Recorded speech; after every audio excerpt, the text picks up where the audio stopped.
अब मुश्किल से एक 10-15 दिन का काम बाकी है। वो काम ख़त्म करते ही मैं सीधा घर पे जाऊँगा और आपको उस चीज़ के बारे में बताऊँगा।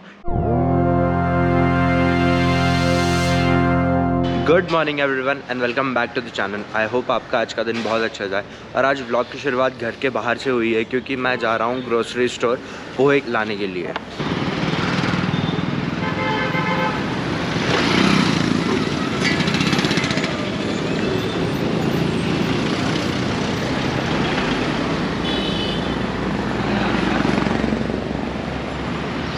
You know there was a time जब मुझे पब्लिक में व्लॉग करने में बहुत हेजिटेशन होती थी, लेकिन अब टाइम बाय टाइम ये चीज़ थोड़ी और इम्प्रूव हो गई है एंड आई होप ये और इम्प्रूव होती जाए।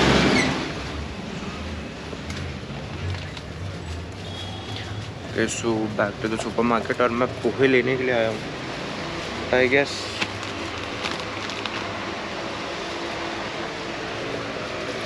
भैया आधे किलो का पोहे का पैकेट है क्या?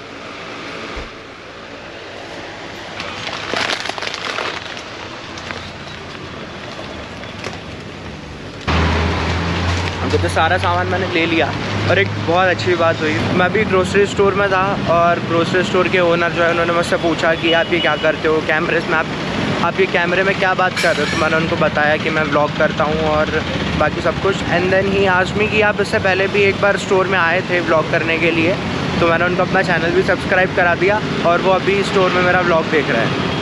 मुझे काफ़ी कुछ समझाया, काफ़ी कुछ नई चीज़ें बताई। यू नो ये एक बहुत अच्छी फीलिंग होती है जब आप जो काम कर रहे हो उसके लिए आपको रिकग्निशन मिलना शुरू हो जाए। He was asking me and I made him subscribe.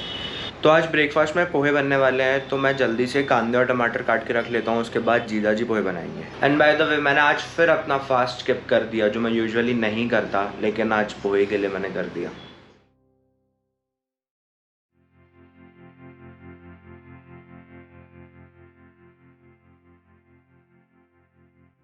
So last frame से 4 घंटे हो गए और अभी बजे हैं 2 एज यू कैन सी। और एक बहुत इंपॉर्टेंट काम आ गया था, इसकी वजह से मैं कुछ भी शूट नहीं कर पाया। ये एक ऐसा काम है जो ऑफ कैमरा ही चल रहा है। फ़िलहाल के लिए ये चीज़ ऑफ कैमरा है, लेकिन कुछ टाइम के बाद मैं इसको ऑन कैमरा दिखाऊंगा अपने घर जाने के बाद। ये एक one of the dream projects है जो फाइनली एग्जिस्टेंस में आने वाला है। इतना सारा काम करने के बाद तो अब मुझे लग रही है भूख। मैं किचन में जाता हूँ, अपना खाना लेता हूँ और फिर आपसे मिलता हूँ। लंच करने के बाद आई डोंट नो वाई मुझे बहुत ज़्यादा नींद आ रही है, लिटरली मेरी आंखें गिर रही है। तो मैं सोच रहा हूँ कि क्या करूँ, क्योंकि अभी बहुत सारा काम पेंडिंग है। आपको पीछे का लैपटॉप दिख रहा होगा, मैं अभी भी काम ही कर रहा था खाना खाने के बाद, और अब मुझे बहुत ज़्यादा नींद आ रही है और मैं लिटरली काम करते करते सो जाऊँगा। तो मैं एक काम करता हूँ कि थोड़ी देर के लिए एक नैप ले लेता हूँ, जिससे थोड़ा फ्रेश हो जाऊँगा, फिर उसके बाद बाकी का काम करना शुरू करता हूँ। एंड बाय द वे कल रात को भी ऐसे हुआ, मैं काम करते करते सो गया। एक्चुअली मैं व्लॉग लाइव कर रहा था जो आज सुबह आपने देखा होगा। मैं यूजुअली रात को ही व्लॉग शेड्यूल पे लगा देता हूँ ताकि सुबह उठना ना पड़े।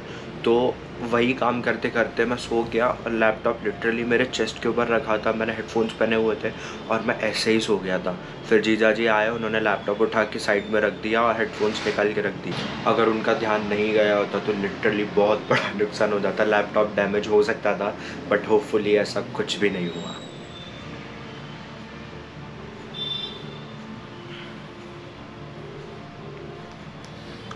और मैंने बहुत अच्छा डिसीजन लिया कि पहले काम ख़त्म करता हूँ उसके बाद सोऊंगा, क्योंकि अभी बज चुके हैं 6:30 और अगर मैं तब सो जाता तो मेरा काम बिल्कुल भी नहीं हो पाता। तो मैं फटाफट से उठता हूँ और फ्रेशन अप होता हूँ, फिर उसके बाद आपसे मिलता हूँ। तो मैं अभी थोड़ा फ्री बैठा था और मेरे पास ये एक विंडोज़ पीसी है और मुझे इसको डबल बूट करना था इन विंडोज़ 11 एंड उबंटू।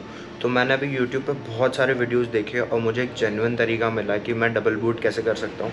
तो मैं अभी वही प्रोसेस कंप्लीट कर रहा था। एज यू कैन सी यहाँ उबंटू एक फ्लैश ड्राइव में अपलोड हो रहा है, फिर उसके बाद मैं उसको डबल बूट कर सकता हूँ। तो मैं वो प्रोसेस कंप्लीट करता हूँ और मैं उबंटू इंस्टॉल करने में मैं इतना ज़्यादा बिजी हो गया कि खाना बनाना ही रह गया और बहुत ज़्यादा टाइम हो गया। तो इसलिए हम लोग पाव भाजी लेकर आए और मैं भी पाव भाजी खा रहा हूँ और ये रही हमारी पाव भाजी। तो आज सुबह मुझे एक बहुत इंटरेस्टिंग डीएम आया। He was very sweet. मैंने उनसे बात की और उन्होंने मुझसे एक क्वेश्चन किया कि ब्रो जैसा आपने बताया कि आप एक वाइल्ड लाइफ फोटोग्राफर हो लेकिन आपके चैनल पे कोई वाइल्ड लाइफ व्लॉग क्यों नहीं है। मैंने उनसे बोला कि आपकी बात तो सही है, लेकिन मैंने उन्हें पूरी बात नहीं बताई। तो मैं अभी वीडियो में आपसे पूरी बात शेयर करना चाहता हूँ कि अभी पुणे में आने के बाद मेरा शेड्यूल थोड़ा सा बिजी है, इस वजह से मैं कहीं ट्रिप पे नहीं जा पा रहा और कुछ भी नया वाइल्ड लाइफ के लिए शूट नहीं कर पा रहा। लेकिन इन फ्यूचर बहुत सारे प्लान्स है जाने के लिए, और अभी मैं सोच रहा हूँ कि पुणे में एक ज़ू है, वहाँ पर मैं जाके शूट कर सकता हूँ। हालांकि ज़ू में जाके वाइल्ड लाइफ शूट करना is not a good idea, but इससे प्रैक्टिस होती है। और यहाँ थोड़े ऐसे काम हैं जो मैं अभी ऑन कैमरा नहीं दिखा सकता। ऑफ कोर्स इन सब के बारे में आपको फ्यूचर में बताऊँगा। अगर अभी से बता दिया तो कोई एक्साइटमेंट नहीं रहेगी, तो धीरे धीरे करके मैं एक एक सारी चीज़ें आपको अपने वीडियोज़ के थ्रू बताऊँगा। लेकिन फ़िलहाल के लिए मैं सोच रहा हूँ कि वहाँ जाके शूट करूँ। ये तो हुई पहली बात। और दूसरी बात ये कि जैसा कि आप सब लोग जानते हो कि मैंने अभी कुछ टाइम पहले ही iPhone 13 Pro खरीदा है। मैं उससे थोड़े बहुत व्लॉग्स भी शूट कर रहा हूँ। अगर आपको डिफरेंस समझ में आया हो तो प्लीज़ कमेंट करके मुझे नीचे बताना। और अगर आप रिव्यू चाहते हो, क्योंकि मैं अप्रॉक्स 7 दिन से उसको यूज़ कर रहा हूँ, तो मेरा एक अच्छा खासा एक्सपीरियंस बन चुका है इस फ़ोन के साथ, तो मैं सोच रहा हूँ कि मैं अगर उसके ऊपर रिव्यू दूँ तो आप सब लोग देखना पसंद करोगे या नहीं। अब प्लीज़ मुझे कमेंट सेक्शन में बताना कि आप वो रिव्यू देखना पसंद करोगे या नहीं। और तीसरी बात ये है कि मैंने जैसा आपको थोड़े दिन पहले बताया था कि यहाँ मेरा ऑलमोस्ट काम ख़त्म हो चुका है, तो मैं वापस अपने घर जाने का सोच रहा हूँ। और उसी के साथ साथ एक बहुत बड़ा सरप्राइज़ भी है आप सब लोगों के लिए। आप लोग गेस करो और नीचे कमेंट सेक्शन में बताना है कि वो सरप्राइज़ क्या हो सकता है। तो आप लोग गेस करते रहो, तब तक मैं घर के लिए टिकट्स बुक करूँगा, क्योंकि मेरा ऑलमोस्ट काम यहाँ पे हो चुका है। अब मुश्किल से एक 10-15 दिन का काम बाकी है। वो काम ख़त्म करते ही मैं सीधा घर पे जाऊँगा और आपको उस चीज़ के बारे में बताऊँगा। एक बहुत ही ड्रीम प्रोजेक्ट है हम लोगों के लिए, और हम पिछले काफ़ी टाइम से इसके ऊपर काम कर रहे थे, और फाइनली ये चीज़ एग्जीक्यूशन में आने वाली है। सो आप प्लीज़ कमेंट सेक्शन में अपने सारे गैसेस डालना कि क्या हो सकता है। और जैसा कि मैंने बोला था, हेयर कट कराने के बाद हमेशा रिग्रेट होता है। तो आप यहाँ पे देखो ये बाल कैसे हो गए हैं। इसलिए मुझे कभी भी हेयर कट कराना पसंद नहीं है, बट थोड़ी बहुत ट्रिमिंग करनी पड़ती है। अब जब तक बाल नहीं बढ़ेंगे तब तक ऐसे ही रहना पड़ेगा, बट दैट्स ओके ना। और इसी के साथ आज के ब्लॉग के लिए सिर्फ इतना ही रखते हैं। All right guys, thank you for watching this video. I hope आपको ये वीडियो पसंद आया हो। अगर पसंद आया तो do like this video, share this video and also subscribe to my YouTube channel. मिलते हैं नेक्स्ट ब्लॉग में।